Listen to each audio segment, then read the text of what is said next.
এত সুন্দর পুরুলিয়ার গ্রাম্য পরিবেশ, তার মধ্যে ভোরবেলায় পাখিদের কলকলধ্বনি, কি সুন্দর লাগছে তাই না?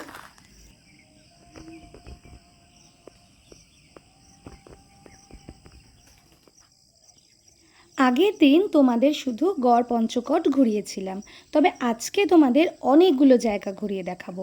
প্রথমেই যাব পাখি পাহাড়, তারপর চড়িদা যেটা মুখোশ গ্রাম নামেও বিখ্যাত, তারপর সেখান থেকে Durga dam, Durga falls, Bamni falls, marble lake, upper dam, lower dam ও ময়ূর পাহাড়। তাহলে let's start the video. Baranti থেকে অযোধ্যার দূরত্ব প্রায় 104 কিলোমিটার এবং যেতে সময় লাগবে 3 ঘন্টা মতো। তোমরা অনেকেই জানো অযোধ্যা আসলে পুরুলিয়ায় অবস্থিত পাহাড়ি পরিবেশ সহ একটি ছোট মালভূমি। এটি ছোটনাগপুর মালভূমির পূর্বতম অংশ এবং পূর্বঘাট রেঞ্জের বর্ধিত অংশ। অযোধ্যা পাহাড়ের সর্বোচ্চ শৃঙ্গ হল চামতবুরু, উচ্চতা 720 মিটার। তাহলে গল্প করতে করতে আমরা চলে এসেছি পাখি পাহাড়ে। ভিডিওতে তোমরা যাকে দেখছো তিনি আমাদের লোকাল গাইড। আসলে এখানে জীবিকা ব্যবস্থা খুবই কম থাকায় আশেপাশের মহিলারা মিলে একটি কমিটি বানিয়েছেন ও তারা খুবই সামান্য টাকার বিনিময়ে পাখি পাহাড়ের আশপাশগুলি খুবই ভালো করে ঘুরিয়ে দেখান।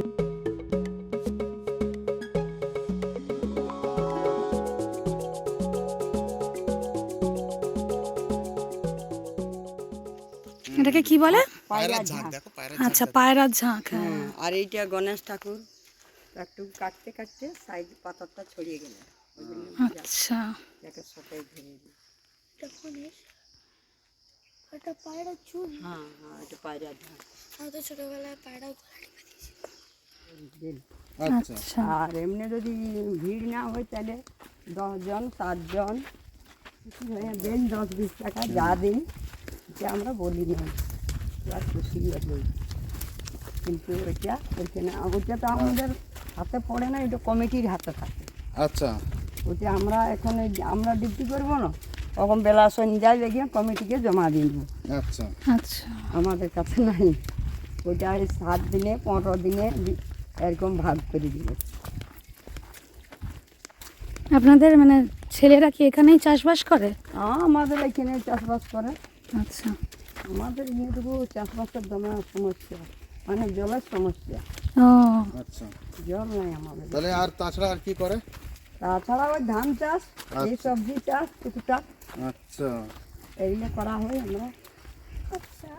যারা আমার ভিডিওটা দেখছো তাদের সবাইকে আমি রিকোয়েস্ট করব, তোমরা পুরুলিয়া গেলে অবশ্যই এনাদের গাইড নিয়েই ঘুরো, তাহলে তাদেরও কিছুটা হেল্প হবে। আর পাহাড়ের আশপাশ পরিষ্কার রাখো, যেখানে সেখানে প্লাস্টিক বটল, খাবারের প্যাকেট ফেলে প্লিজ আমাদের সুন্দর পাহাড়কে নোংরা করো না।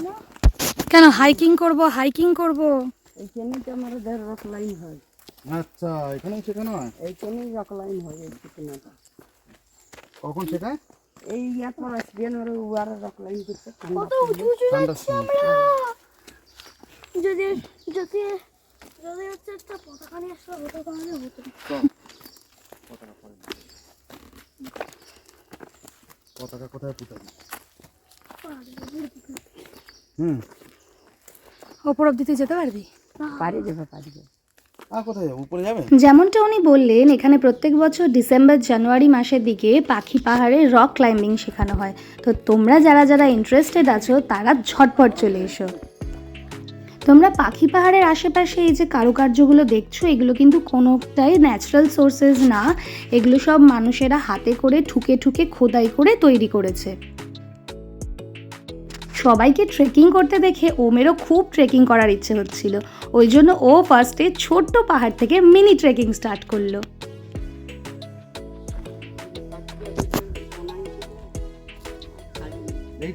লকডাউনে কাজ বন্ধ। লকডাউনে কাজ বন্ধ? হ্যাঁ, ওইখানে কাজ বন্ধ। কাজ এখানে কারা এইসব নোংরা করে বলেন? নোংরা ওই যে ওই জন্য তো গাড়ি তো সবাই তো আর বুঝে না দাদা। তাহলে আমাদের পাখি পাহাড় ঘোরা হয়ে গেছিল, এইবার আমরা যাচ্ছিলাম চড়িদার দিকে, যেটা মুখোশ গ্রাম নামেও বিখ্যাত। চলো তোমাদের চড়িদা ঘুরিয়ে দেখাই। যারা বরন্তি থেকে অযোধ্যার দিকে যাচ্ছ আমি তোমাদেরকে সাজেস্ট করব অযোধ্যা পাহাড়ে ওঠার আগেই চড়িদা গ্রামটা ঘুরে নাও, কারণ অযোধ্যা পাহাড় দেখে ফেরার সময় অনেকটাই বেলা হয়ে যাবে বা অনেক সময় সন্ধেও হয়ে যেতে পারে, সেক্ষেত্রে তোমাদের চড়িদা ঘুরতে অসুবিধা হতে পারে। সুতরাং তোমরা অযোধ্যা ঘোরার আগে যদি চড়িদাটা ঘুরে নাও তাহলে আমার মনে হয় বেটার অপশন হবে। পুরুলিয়া আসলে তোমরা সবাই তো অবশ্যই মুখোশ কিনবে, কিন্তু বাকি পুরো পুরুলিয়ার থেকে চড়িদাতেই মুখোশের দাম সব থেকে কম। তাহলে আমি তোমাদের সবাইকে সাজেস্ট করব তোমরা অন্য জায়গা থেকে না কিনে চড়িদাতে আসো, এসে মুখোশগুলো কেনো, তাহলে তোমরা অনেক রকম ভ্যারাইটিসও পাবে আর অনেক কম দামেও পেয়ে যাবে। ভালো লাগছে তো? তোমরা কি এগুলো নিজেরা হাতে বানাও? কাগজ দিয়ে বানানো তো এগুলো?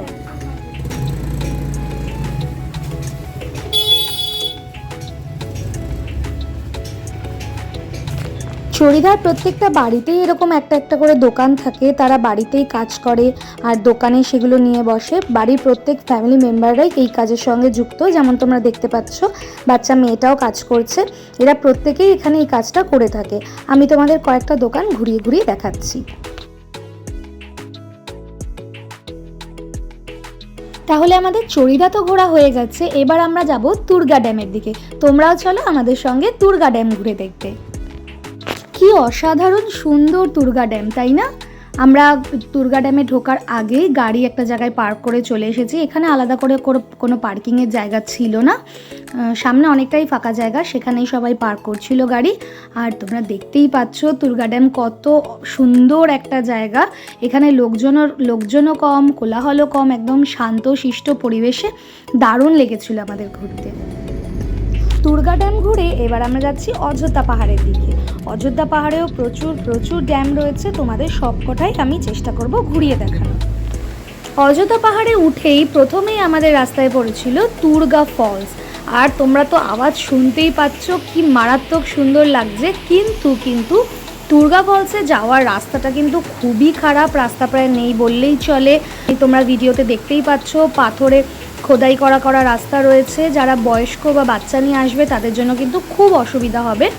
যেরকম ওম আর ওমের পাপা ওপরেই ছিল, ওরা নিচে নামেনি, যেহেতু ওম এই রাস্তা থেকে যেতে পারবে না, তাই আমি একাই নিচে গেছিলাম যাতে আমি তোমাদের এত সুন্দর সিনিক বিউটিটা দেখাতে পারি। আমি তো জাস্ট ঝর্ণাটা দেখে পুরো মুগ্ধ হয়ে গেছি, এত সুন্দর। তোমরাও দেখো আর এনজয় করো।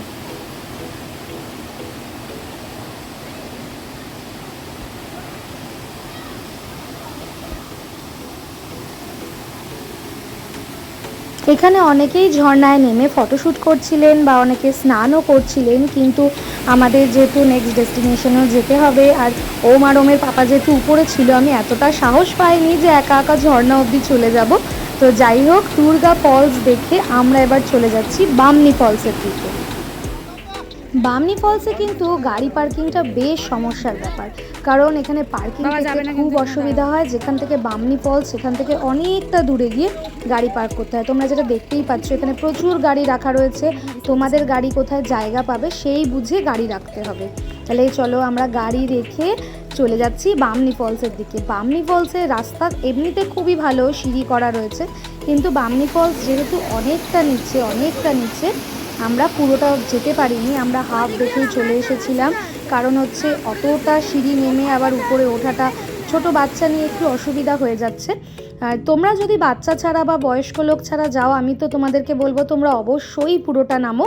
আর যদি বাচ্চা থাকে সাথে বা বয়স্ক লোক থাকে তাহলে তোমরা নিচে পুরো যাওয়ার চেষ্টা করো না, কারণ প্রায় 1000টা সিঁড়ি ভেঙে নিচে যেতে হবে, আবার প্রায় 1000টা সিঁড়ি ভেঙেই উপরে উঠে আসতে হবে। ছোট বাচ্চা বা বয়স্ক মানুষদের পক্ষে তো সেটা সম্ভব না, সুতরাং সেটা ভেবেই তোমরা এই জায়গাটা বেছে নিও। পুরোটা না নামলে তোমরা যে ঝর্ণা দেখতে পারবে না এইটা ভাবার কোনো কারণ নেই, কারণ হচ্ছে এখানে অর্ধেকটা নেমেও তোমরা খুব সুন্দর একটা ঝর্ণা দেখতে পাবে।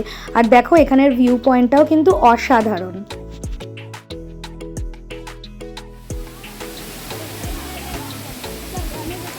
এখানে আমরাও বেশ কিছু ফটোশ্যুট করে এবার চলে যাচ্ছি আমাদের নেক্সট ডেস্টিনেশনের দিকে, which is marble lake.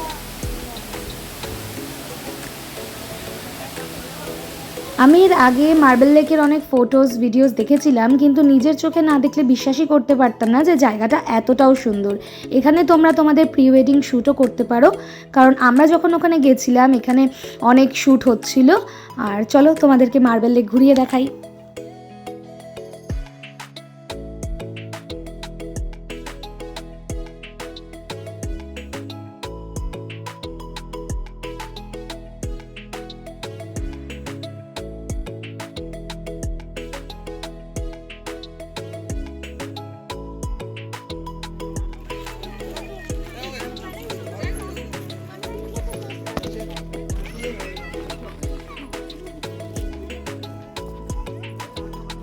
Marble লেকে ঢোকার মুখেই একটা ছোট্ট শপিং মার্কেট রয়েছে, যেখান থেকে তোমরা পুরুলিয়ার বিভিন্ন জিনিস কিনতে পারো। আর তাছাড়াও ছোট ছোট ফুড স্টলসও রয়েছে, যেমন ওখানে চা, কফি, ঘুগনি, পাউরুটি এরকম অনেক কিছুই পাওয়া যাচ্ছিলো। তোমরা এখানে টুকটাক লাঞ্চ বা কিছু টিফিন করতেই পারো। তাহলে মার্বেল লেক তো আমাদের ঘোরা হয়ে গেল। মার্বেল লেক থেকে বেরিয়ে এবার আমরা যাচ্ছি আপার ড্যামের দিকে। আমরা যখন আপার ড্যামে এসেছিলাম তখন বেশ দুপুরও হয়ে গেছিলো, ওই জন্য এখানে লোকজনও বেশ কম ছিল।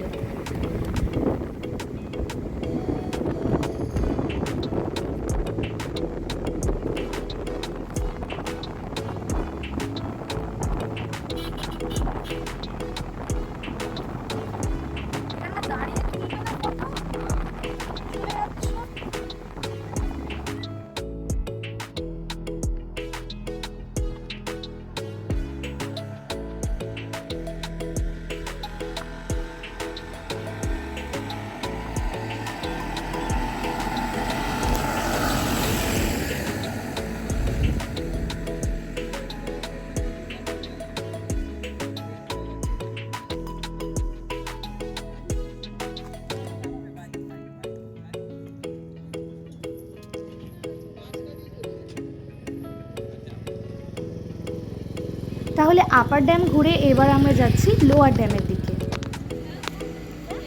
ভিডিওতে তোমাদের এই জায়গাটা দেখতে যতটা সুন্দর লাগছে, বাস্তবেই জায়গাটা আরও অনেক অনেক বেশি সুন্দর। এখানের ভিউ পয়েন্টটা তোমরা দেখতেই পাচ্ছ, অসাধারণ। আর এখানে ফটো তোমাদের এত সুন্দর সুন্দর আসবে, আমি তো বলবো ওয়েট না করে তোমরা শিগগিরই পুরুলিয়া চলে এসো।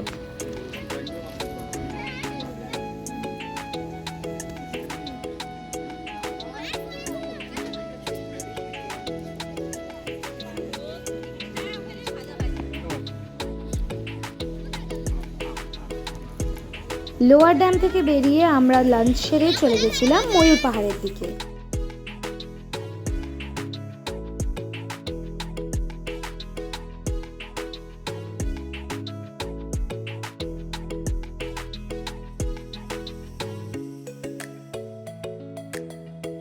ময়ূর পাহাড়ে যদি তোমরা যেতে চাও, বাচ্চা বা বয়স্ক লোক থাকলে একটু অ্যাভয়েড করো, কারণ এখানে বেশ কিছুটা তোমাদের চড়াই উঠতে হতে পারে। কিন্তু তোমরা যদি সবাই মানে ইয়াং পিপল থাকো, তাহলে আমি অবশ্যই বলবো তোমরা ময়ূর পাহাড়টা ঘোরো, কারণ ময়ূর পাহাড় থেকে অযোধ্যার এত সুন্দর ভিউ পাওয়া যায়। তোমরা তো ভিডিওতে দেখতেই পাচ্ছ। যদি এটা এক্সপিরিয়েন্স করতে চাও তাহলে অবশ্যই তোমরা ময়ূর পাহাড়টা তোমাদের পুরুলিয়ার বাকেট লিস্টে রেখো। যারা নেচার লাভার বা যারা ট্রেকিং করতে ভালোবাসো, আমি তো বলবো তারা অবশ্যই ময়ূর পাহাড়ে এসো। আর ময়ূর পাহাড়ের এই নামকরণ এই কারণেই হয়েছে যে ময়ূর পাহাড়ে একসময় প্রচুর প্রচুর ময়ূর পাওয়া যেত। এখনও যদি তোমাদের ভাগ্য ভালো থাকে তাহলে তোমরা এখানে এসে ময়ূর দেখতে পাবে। আমাদের ভাগ্য অত ভালো ছিল না, কারণ আমরা এখানে এসে ময়ূরের দেখা পাইনি। ময়ূর পাহাড়ই ছিল আমাদের অযোধ্যা ঘোরার লাস্ট ডেস্টিনেশন। এবার আমরা ফিরে যাব বরন্তিতে আমাদের রিসর্টে, তারপর সেখানে নাইট স্টে করে পরের দিন আমরা যাব মাইথন। তাহলে কালকে তোমাদেরকে আবার মাইথন ঘোরাবো। আজকের জন্য টাটা।